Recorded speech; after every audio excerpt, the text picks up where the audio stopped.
depth of surface is exciting for us because it is 16 Northern California artists who are working in our context, and this allows us to invite them into the university. It's also been great in terms of looking for work that fits this idea of pattern and surface design that leaves the surface, that becomes an object, that took us all over the Bay Area looking for artists who are working in this language of textiles. There seems to be a real interest right now in the Bay Area about fiber art and about artists working kind of within the fiber art realm but working outside of it too, so it's not necessarily like traditional fiber art.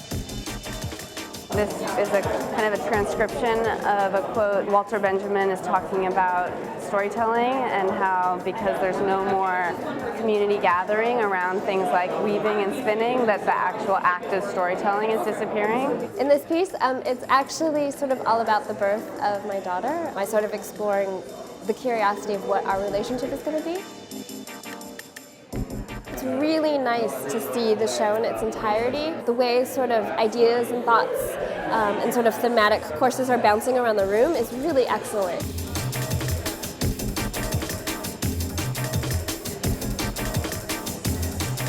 This is a piece I made called Manufactured Artifact, and the idea is to explore the possibility of creating something new that looks old. This is reflective yarn, so it's the same material that is used on roadsides. In this case, it's a yarn that is woven on an industrial loom. The way I made this painting is I would cut and fold my New York Times newspapers into patterns that I wanted. Then I would transfer those patterns onto a paint skin. So basically you could unpin the painting and take it off. I think Mark Johnston and Sharon Bliss are doing a fantastic thing with this gallery and the students. I think they're some of the best shows.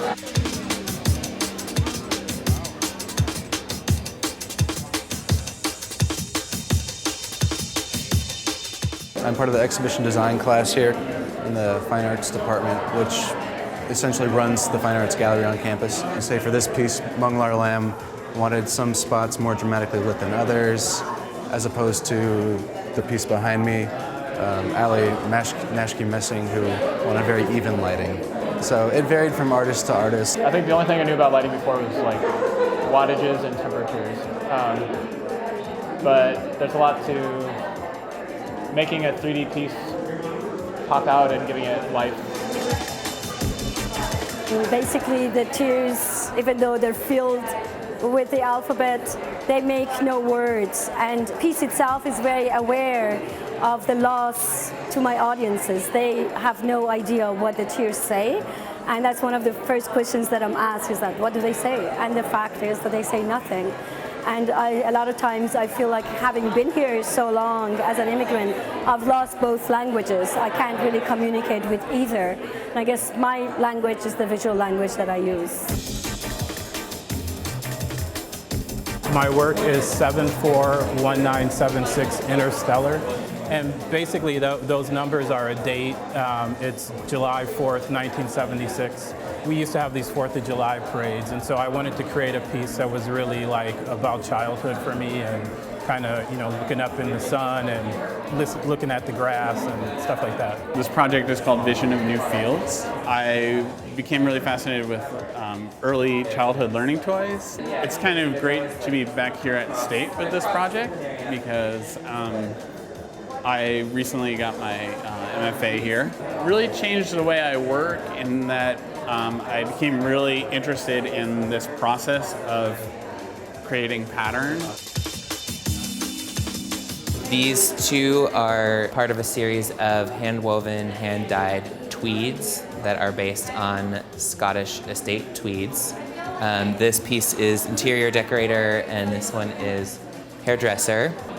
All of the fabrics that I make have language coded into them in a very specific way. I experience synesthesia, which causes me to see a color associated with every letter of the alphabet. What I do in this work is really address the relationship between text and textiles, that the idea of language and words are intricately related to weaving. In general, my artwork looks a lot at dichotomies. So on a formal level, I'm juxtaposing the steel and the organza. And in a more conceptual way, I'm thinking about systems and networks. Each knot relates to a number. It does start from a documentation about my body and kind of the idea around how do you take a very subjective personal experience and then translate it into the subjectified, and it's supposed to be kind of laid out as like a scientific specimen.